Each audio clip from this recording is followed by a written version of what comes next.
Namaskar. Welcome to Teaching Mantra. Teaching is an art. It is an art of presenting the subject matter or the content by a teacher in such a way so as to bring the desirable behavioral changes among the students. Teaching is basically an incredibly rewarding job. Teacher has to do lot of efforts for his teaching. जब teacher class में पढ़ाने के लिए जाता है उससे पहले उसको बहुत सारी तैयारियां करनी होती हैं। सबसे पहले तो उसे मैटर पढ़ना होता है जो उसे पढ़ाना है, फिर उसको बच्चों के मेंटल लेवल पर आकर उसको समझना होता है। उसके अकॉर्डिंग बच्चों को समझाने के लिए मटेरियल एड तैयार करना होता है जिससे कि उसकी टीचिंग इंटरेस्टिंग बन जाए, और साथ के साथ उसको अपना लेसन प्लान रेडी करना होता है।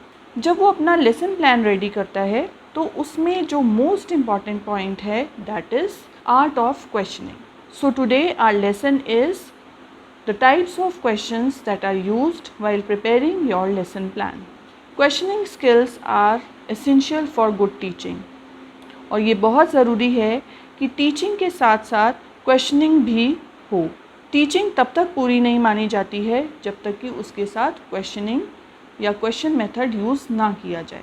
क्वेश्चंस पूछने के पीछे बहुत सारे पर्पसेस होते हैं, जैसे to create the interest among the students कि आज वो क्या पढ़ने जा रहे हैं, to ensure the attentiveness of the students whether they are listening to the teacher और not, to develop the critical thinking among the students, and the most important thing that the teacher can evaluate his own teaching. वो ये जान सकती है कि जो भी उसने एफ़र्ट्स करे हैं अपनी टीचिंग को इफ़ेक्टिव बनाने के लिए तो वो सक्सेसफुल हुए या नहीं हुए. जो भी वो गोल लेके चल रहा है क्लास में, जिस ऑब्जेक्टिव को लेकर वो क्लास में पढ़ाने के लिए जा रहा है वो पूरे हुए या नहीं हुए. The teacher has acquired the behavioural changes among the students और not. There are many types of questions but mainly 4 types of questions are required to prepare your lesson plan. These are introductory questions, developmentary questions, evaluatory questions and recapitulatory questions. तो सबसे पहले हम बात करते हैं introductory questions की. Introductory questions are asked before a teaching is started, when the teacher enters the class. Teacher अगर जाते ही क्लास में पढ़ाने लग जाए तो वो बच्चों के लिए एकदम से कन्फ्यूजन भी पैदा कर देता है, क्योंकि वो ऑलरेडी पहले से पीरियड्स अपने टाइम टेबल के अकॉर्डिंग पढ़ रहे होते हैं. तो अगर आप स्टार्टिंग में जाकर थोड़ी सी क्वेश्चनिंग करते हैं तो दे गेट मेंटली प्रिपेयर्ड कि आज हम क्या पढ़ने जा रहे हैं, क्या टॉपिक पढ़ने जा रहे हैं. इंट्रोडक्टरी क्वेश्चंस के लिए आप 4 to 5 मिनट्स ले सकते हैं. इसमें आप कुछ ऐसे क्वेश्चंस पूछ सकते हैं जिससे कि बच्चों को ये आइडिया लगता है, बच्चों को ये हिंट मिलता है कि आज हमारे टीचर इस सब्जेक्ट में क्या टॉपिक पढ़ा सकते हैं. इसके अलावा अगर आप पहला वाला चैप्टर ही कंटिन्यू कर रहे हैं जो कि आप लास्ट पीरियड में भी या लास्ट क्लास में भी पढ़ा चुके हैं, तो उसमें से आप कुछ क्वेश्चंस बच्चों से पूछ सकते हैं तो दे गेट मेंटली अलर्ट कि what they are going to learn today. I'll give you an example. Suppose आप इकोनॉमिक्स के टीचर हैं और आप बैंक का टॉपिक पढ़ाना चाहते हैं. इसके लिए आप कुछ इस टाइप से क्वेश्चंस पूछ सकते हैं. What does your father do? He works in the office. He has a business. He is an officer. What does your father get in return by working in the office or in his business? He gets salary from his office or he earns money. What does your father do with that money? He buys things of our needs. What does he do with the extra money? He keeps it in the almirah or he deposits it in the bank. तो इस type के कुछ questions पूछकर बच्चों को ये idea लगने लगता है कि आज हम या तो बैंक या मनी से रिलेटेड कोई टॉपिक पढ़ने वाले हैं. तो इसीलिए जब भी आप अपना लेसन शुरू करें तो कुछ इंट्रोडक्टरी क्वेश्चंस ज़रूर पूछें.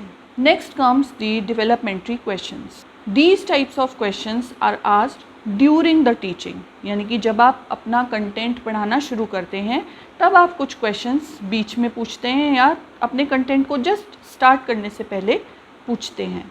The aim for asking these questions is that a teacher can know about the previous knowledge of the students.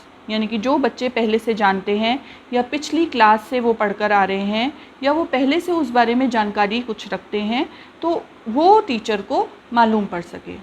और जब वो न्यू लेसन अपना इंट्रोड्यूस करती है तो उस प्रीवियस नॉलेज को न्यू नॉलेज से रिलेट करके उनको पढ़ा सके और अपनी जो टीचिंग है उसको कंटिन्यू कर सके। Specially when you are teaching maths, science, geography, home science, तो इस टाइप के सब्जेक्ट्स पढ़ाते समय आपको बच्चों का पार्टिसिपेशन मिलता है जब आप बीच बीच में बच्चों से क्वेश्चंस कुछ पूछते हैं। जब आप डेमोन्स्ट्रेशन मेथड से पढ़ा रहे हों या एक्टिविटी मेथड से पढ़ा रहे हों, तभी भी स्टूडेंट के पार्टिसिपेशन से आपकी जो टीचिंग है वो इंटरेस्टिंग बन जाती है। It becomes very simple and easy to understand.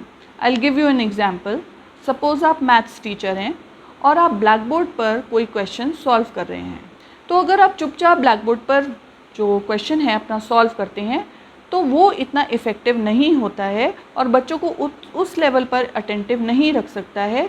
उससे बेहतर है कि आप जब क्वेश्चन सॉल्व करें ब्लैक बोर्ड पर, बीच बीच में आप कुछ क्वेश्चंस पूछ सकते हैं कि yes tell me the formula which is used in this question. अब बताइए इनकी वैल्यूज़ क्या है, आप इनका सॉल्यूशन बताइए कि ये सॉल्व होके क्या आंसर आएगा। तो इस तरीके से बच्चों से इंटरेक्शन करते हुए पढ़ाते हुए बच्चे अटेंटिव रहते हैं और आपकी टीचिंग में इंटरेस्ट लेते हैं। I'll give you one more example. Suppose you are a science teacher और आज आप ग्रेविटेशनल फोर्स के बारे में पढ़ाने जा रहे हैं। तो आप एक बॉल लाए हैं और आप बॉल को नीचे थ्रो करते हैं। थ्रो करने पर आप बच्चों से पूछ सकते हैं कि what happens to the ball. तो बच्चे बोलेंगे कि it has fallen down on the ground. उसके बाद आप ये पूछ सकते हैं कि बॉल लेकर आपने ऊपर को उछाला और आप ये पूछेंगे what happens to the ball. The students will answer that it goes up and again it falls down. तो इस तरीके से आप जब बच्चों से क्वेश्चन आंसर करते हुए अपने साइंस के टॉपिक को बढ़ाते हैं, उनको समझाते हैं, तो वो बहुत ही ज़्यादा इंटरेस्टिंग हो जाता है। इसके साथ साथ अगर आप मटेरियल एड यूज़ कर रहे हैं, अपना चार्ट यूज़ कर रहे हैं या कोई अपना मॉडल यूज़ कर रहे हैं, तो आप उसमें बीच में बच्चों से पूछ सकते हैं कि ये आप क्या देख रहे हैं, बताइए ये मैंने क्या ड्रॉ किया। या सपोज़ आप ब्लैक बोर्ड पे कोई डायग्राम ही ड्रॉ कर रहे हैं कि बताइए बच्चों ये आपको क्या दिख रहा है। तो इस तरीके से जब आप क्वेश्चंस पूछ कर आप बच्चों को एक्सप्लेन करते हैं अपना कंटेंट, तो वो बहुत ही ज़्यादा अच्छा हो जाता है। Now next comes the evaluatory questions. Evaluatory questions are asked when a unit of lesson has been taught to the students. हम ये मान के चलते हैं कि टीचर को कभी भी एक साथ एक कंटेंट एक बार में नहीं फिनिश करना चाहिए। उसको अपने जो कंटेंट है उसको यूनिट्स में ब्रेक कर देना चाहिए और तब उनको थोड़ा थोड़ा पढ़ाकर बीच बीच में थोड़े थोड़े क्वेश्चंस पूछकर अपने कंटेंट को आगे बढ़ाना चाहिए। तो ये इसलिए पूछे जाते हैं कि ताकि आपको ये पता चल सके कि आपकी टीचिंग सक्सेसफुल हुई या नहीं हुई। जो भी आपने मॉडल या अपना चार्ट या जो भी आपने मटेरियल एड यूज़ किया है बच्चों को पढ़ाने के लिए, समझाने के लिए, वो सक्सेसफुल हुआ या नहीं हुआ। अगर आपको प्रॉपर आंसर्स मिलते हैं दैट मीन्स आपकी टीचिंग फ्रूटफुल है और इफ़ेक्टिव है। Now next comes the recapitulatory questions. Recapitulatory questions are asked at the end of your lesson. यानी कि आप ये जान सकते हैं कि जब आपका पीरियड ओवर होने वाला है तो उससे जस्ट 5 मिनट्स 6 मिनट्स पहले आप कुछ क्वेश्चंस बच्चों से पूछ सकते हैं। ये एक किस्म से आपके रिवीजन क्वेश्चंस होते हैं और आप बच्चों की इन डेप्थ नॉलेज को चेक कर सकते हैं। ये आपने जितनी भी अपनी यूनिट्स पढ़ाई हैं, अपने लेसन को, अपने टॉपिक को ब्रेक करके जो भी आपने 2-3 यूनिट्स पढ़ाई हैं उसका एक तरीके से ओवरऑल रिवीजन होता है। इसमें आप जनरली मल्टीपल चॉइस क्वेश्चंस पूछते हैं जैसे fill in the blanks, true and false, one word answer, match the following and so on. So these were 4 main types of questions that are used while preparing your lesson plan. अगर आप इस तरीके से questioning method को use करके अपना lesson prepare करते हैं, अपनी टीचिंग करते हैं, तो your teaching becomes very simple, easy and understandable to the students. साथ के साथ आपको भी सेटिस्फेक्शन होता है कि हमने मेहनत करी है और बच्चों को समझ में आया है. दैट मीन्स आपके जो एफ़र्ट्स हैं वो फ्रूटफुल हुए हैं और ये आपको एक बहुत ही अच्छी खुशी की अनुभूति देते हैं।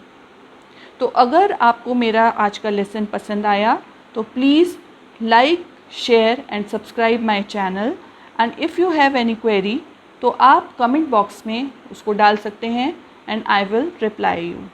Thank you.